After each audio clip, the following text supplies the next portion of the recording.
That was the context in which the writer of this booklet was born. This library was built almost exactly 100 years later. It's got all sorts of books, expressing all sorts of different theologies and points of view. And to demonstrate the change, I want to show you two books that you can find in here. Now this one, I'm going to save for later. But this is a book written by Isaac Newton. Oh, we all know it was published that posthumously, Isaac Newton. and 100 years after that dangerous book. Now, we all know Newton as the guy who transformed our understanding of science, gave us calculus and the universal theory of gravity in his book Principia Mathematica, but he also dabbled in alchemy and theology.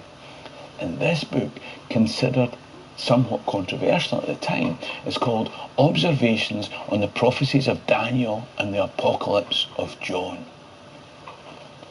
I know, sexy.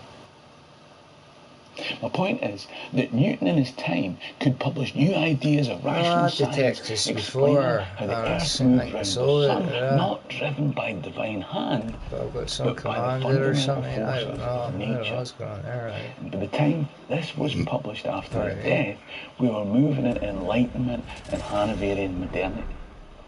The gulf in thinking between the publication of this and this was huge. And this most dangerous book in this library was written in the maelstrom of change in these islands between the two. I am almost 40 and I just realized I have no idea who holds all my pensions. Yes, that's right. Sorry about that. So what was going on when the author wrote this? And why did he write it? Around 10 years into the personal rule of James VI, Alexander Leighton graduated from St Andrews University, and he went off to Leiden for further study. He became a medical doctor, but he managed to get himself struck off. Now, that's not what this video is about, and that's not what got him into trouble. What got him into trouble was his religious beliefs. Now, I told you he was a raving Protestant. James VI died in 1625 after a lifetime of struggling quite successfully against the Presbyterian Kirk's democratising view that he was just a member of the congregation. As far as James was concerned, he was the God-appointed king and had every right to reintroduce his bishops to the Scottish Church. When he moved to England, the Tudors had bequeathed that very Episcopalian structure that he'd been working to impose in Scotland.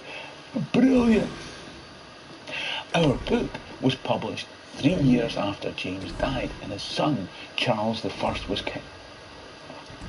You know things are going to get messy. Now, if you want to understand the whole Jacobite period, then this is where you start. Now, the good news is that in April, I'm going to take a small group of up to 25 people around Scotland to explain it all, from this period through to Claudian and after. We'll go to the places where it all happened, people and throw in a couple of am, outlander locations for the ladies. Here's a man We'll do all very knowledgeable. I guide you through a proper deep 20 dive years, into Jacobite he's Scotland. 20 years my senior at least. Join me, then click the He might be just 10 years. He could be just 10 years my senior, but Alexis, you know, Scotland history. His research has been different from mine. So, Charles I turbocharged the ideas of divine right of kingship and bishops in Scotland, which would eventually lead to bloody civil war across 3 kingdoms and his own demise. But 10 years before that kicked off, when the pressure cooker was in the early stages of simmering nicely, Alexander Leighton came out with this. Zion's plea against prelacy and appeal to Parliament. Prelates were bishops. Zion's plea against bishops. This was a proper fire and brimstone attack against the authority and legitimacy of Charles's bishop-led church governance. Maybe trouble ahead. Oh, yeah, and it still happened. Leighton gave 10 reasons that bishops should be abolished. They're unlawful and anti-Christian. They're hostile to true religion. They falsely claim divine right but are actually appointed by royal prerogative.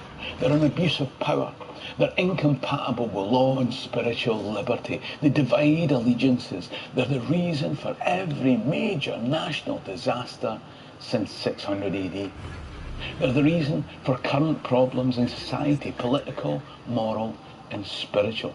Their removal is essential for peace and prosperity, and Parliament must abolish the hierarchy and re-establish Christ's true church governance, which is Presbyterian. You're thinking, that's pretty controversial in the political climate at the time. It gets worse. In his book, Leighton calls Henrietta Maria, the Catholic wife of Charles I, the daughter of Heth, a Canaanite and an idolatress. That might not sound like a big deal to you sitting in your living room today, but it's all about context. If I called you the daughter of Heth, a Canaanite and an idolatress in this video, you'd think, Canaanite? Ancient Semitic-speaking civilization from the southern Levant in the late Bronze Age, practicing polytheistic idol-based worship rather than canonical-based monotheism. Whereas if they sung it to you from the stands and eyebrows, that would be fighting talk. And if they said it to your missus, well, Charles I wasn't having it. As you can imagine, the bishops were none too happy either. The king and his bishops saw the book as dangerous, but the dangers for Alexander Leighton would be far more acute. A warrant was issued for his arrest. On the 29th of February 1629, a year after he'd published his book in Amsterdam, Leighton was taken to Newgate prison, put in irons and dropped in the dog hole. This was an open pit overrun by rats and exposed to the winter weather. He spent days there with no food, no visitors, no charges, no trial. And as he languished, the authorities were ransacking his home and frightening his wife and child. He spent a total of 15 weeks in this uncovered, unheated cell before being sent to be judged not by a jury of his peers, but by the King's Star Council. The judgment, 4 doctors, was that Leighton had deteriorated so much that he was too sick to attend court. That wasn't accepted. He was tried and convicted in his absence and without defence. If he hadn't already been sick, the sentence alone would have turned his stomach. Surely, it could only be a warning to deter others. Nobody would seriously carry out that sentence.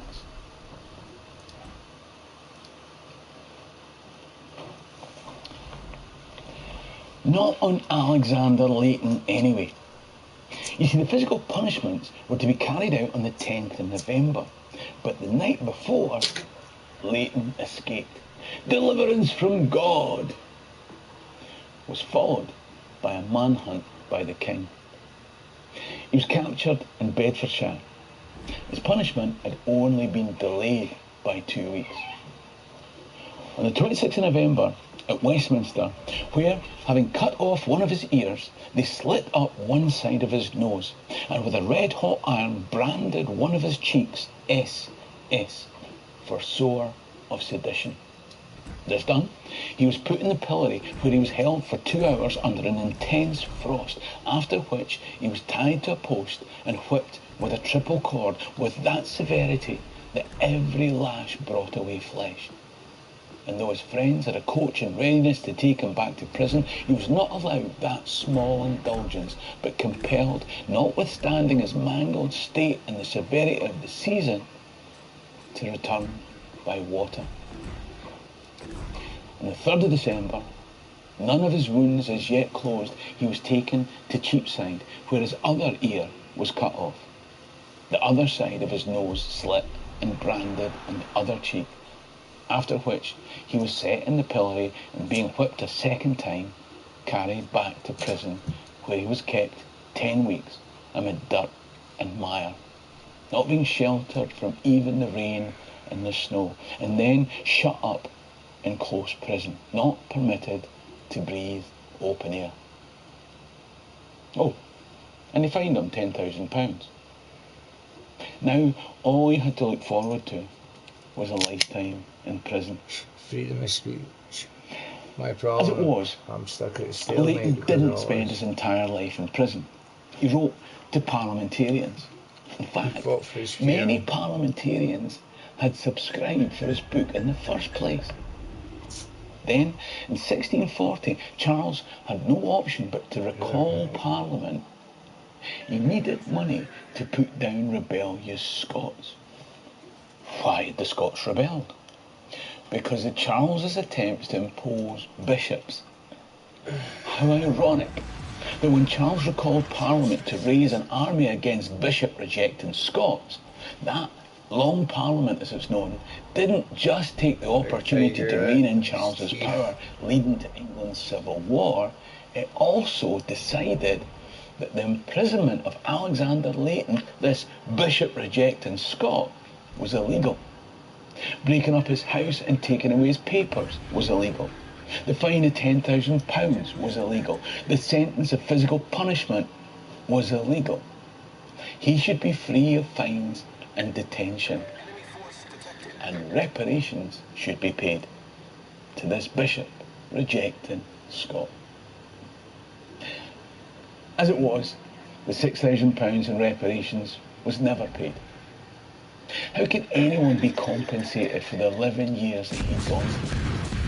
Could you unbrand his cheeks, unslit his nose, glue his ears back on? When he wrote it, he probably could never have imagined what the little pamphlet contained in here was going to cost him. When he came out of prison, he survived for less than 4 years. By that time, his son Robert had been ordained as a Presbyterian minister in Newbattle, then later was appointed here in Dunblane by the government of Charles II as a bishop. Robert Leighton was unusual for his time, a man who signed the Solemn League and Covenant and yet was also a bishop. He sought to bring all sides together. His reading was wide and eclectic, including not only various Christian theologies, but this that I've been saving from earlier. It's a copy of the Quran in Latin. Were the son's attempts to bring all sides together motivated by the suffering that he'd seen caused by intolerance?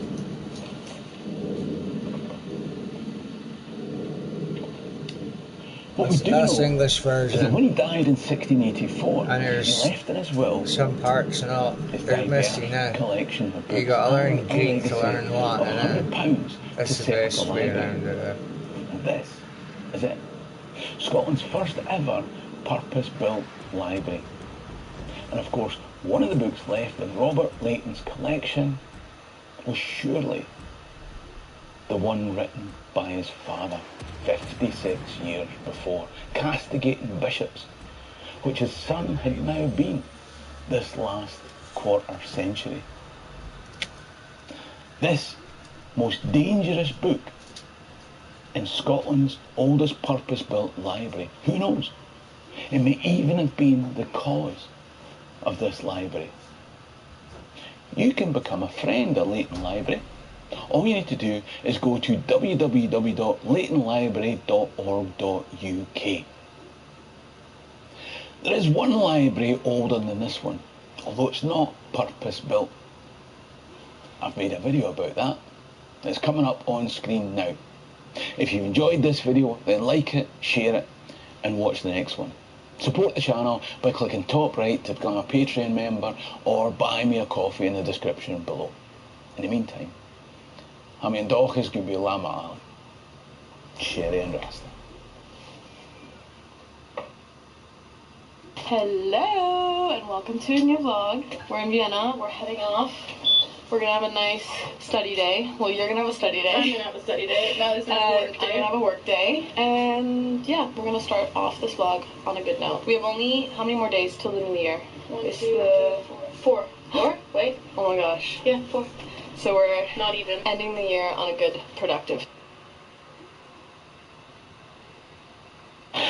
I'm going to talk about the transatlantic slave trade, and to do it, I'm going to take you to places that you've never thought of, to reveal truths that you never think of, and make connections that you've never imagined. And it starts with a train journey. If you're interested in the people, places and events in Scottish history, then click the subscribe button at the bottom right of the screen and ring the notification bell to be told when I upload new videos. In the meantime, let me tell you a story. A while back, I made a video about coal slavery in Scotland. It was one of my most popular, and it tells an important story of how Scots were bound into service by other Scots. At the start of that video, I specifically asked people to forget about their ideas of transatlantic slavery. But in spite of that, there were a lot of comments from folks saying, what about Africans who sold other Africans? What about Arab slavers or North African Berberi pirates who enslaved white folks? What about British abolitionists? And what about? Well, what about watching the video before shouting your agenda? Now, I can't know for sure, but I got the feeling that the comments were coming from white nationalist types, and predominantly from across the Atlantic. Don't worry, we've got nutters too. People so obsessed by the racial element that they ignored both my appeal at the start and the fact that the video wasn't even about transatlantic slavery. Now, here's the thing.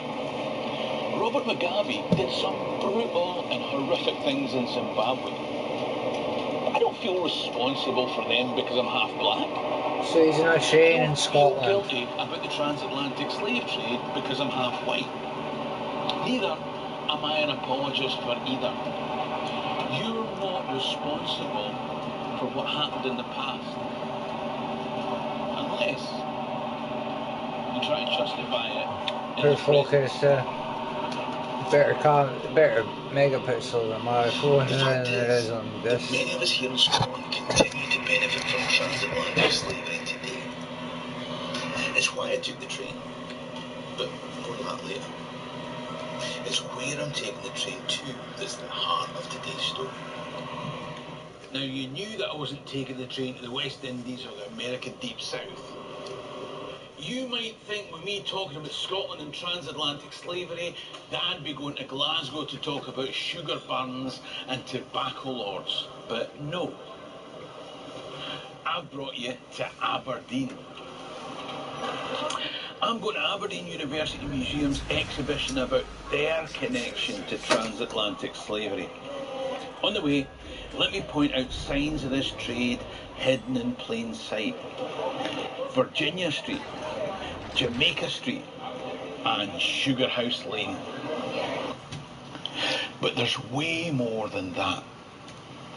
Aberdeen and its universities had deeper connections to the transatlantic triangular trade than you might imagine. It doesn't sound as bad when you call it the triangular trade, does it? European merchants would sail to West Africa with manufactured goods to trade. One type of manufactured goods would be rifles, which would give favoured locals the advantage in battle over their enemies. Those captured in battle would be a fair trade, and along with others captured or traded, shipped on to the second leg, enslavement in the West Indies or Americas. toiling in the fields to produce the goods for that most valuable third leg, sugar, or maybe tobacco, the price of a human life. Europeans in West Africa traded amongst each other, and these copper manillas were cotton foreign currency amongst British and Dutch, and no doubt West African traders. And of course, here is where you see the result. Here we have a letter written in 1798. It's from an estate manager in Jamaica writing back to the plantation owners, the Gordons of Aberdeenshire, whose wealth from forced African labour saw them build the very grand Cairness house near Fraserburgh over the 10 years that followed. The manager tells of new people enslaved for the benefit of the Gordons' forced labour camp. Igbo women from what we would call Nigeria were trafficked to the Jamaican estate. And he says in the letter down here, I've put a few new Negroes upon Georgia out of an Igbo cargo I lately sold myself. They consist of 4 women at £63, 1 woman girl £61, 4 little girls £59. Over 100,000 Igbo people were forcibly enslaved. And we've not heard the last of them in this video. Now, Scotland's not a homogeneous nation. It isn't today, and it wasn't then. And here's something that illustrates it perfectly. Here's a book published just before the 1789 parliamentary debate on the abolition of slavery. It was written by this chap here, Oluda Equiano, an Igbo enslaved as a child in West Africa, trafficked across the Atlantic to the Caribbean, then Virginia, then England. Now, the title of his autobiography, The Interesting Narrative of the Life of Oluda Equiano, understates the incredible life that this guy led before becoming an abolitionist campaigner. If he'd been Scottish, I would have made a whole video about him. It goes without saying, there were people here in Aberdeen who supported him and his cause. And this book was a bestseller, as well as being one of the first books published by a black African in Europe. So the idea that our nation, or any nation for that matter, were all slavers or all abolitionists is ridiculous. Cries of mea culpa or sanctimonious hand-washing are both misplaced. Aberdeen University is an amalgamation of Marshall College and King's College. Marshall College sent 2 pro-abolition petitions to Parliament, whilst King's College refused to do so. But students of both, and lecturers, administrators, technicians, cleaners and marketing departments, as well as everyday Scots like you and me today, still benefit from that trade. Missing teeth ruin your life. I know because I work with patients daily who have lost all or most of their teeth. Still